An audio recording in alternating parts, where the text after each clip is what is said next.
C'est en chaîne de faïence que le Rassemblement démocratique du peuple camerounais et certains partis d'opposition se regardent désormais avant même la convocation du corps électoral à la faveur des élections locales à venir.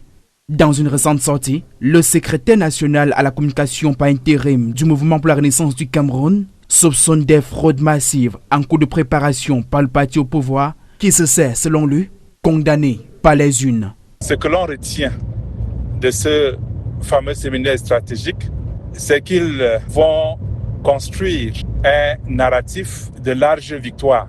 En réalité, cela veut dire qu'ils vont utiliser tous les moyens possibles pour chercher à conserver le pouvoir par des fraudes plus massives que jamais. Et nous, du MSC, alertons le peuple camerounais afin qu'il s'y prépare dans le sens de contrecarrer ce plan du RDPC.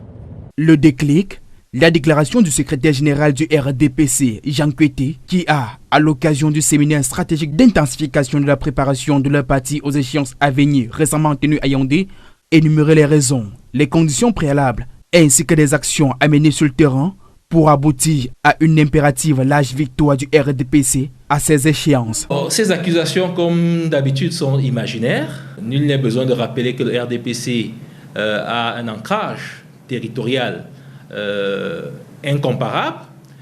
Nous n'avons jamais truqué les élections parce que nous n'avons même pas, justement, dans notre ADN, la logique de la tricherie. Non, notre président national, comme vous le savez, a, dès l'entame de son magistère, placé notre pays sous le signe de la rigueur et de la moralisation.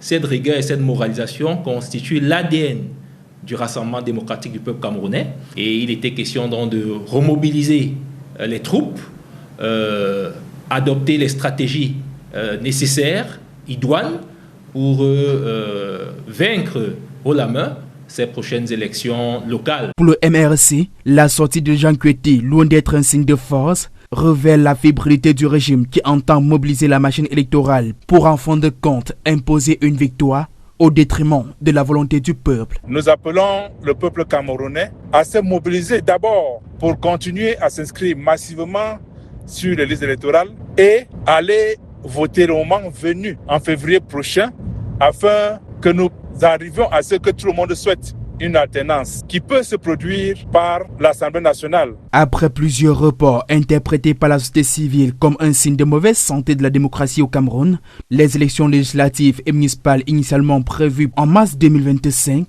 se tiendront finalement en 2027 au Cameroun.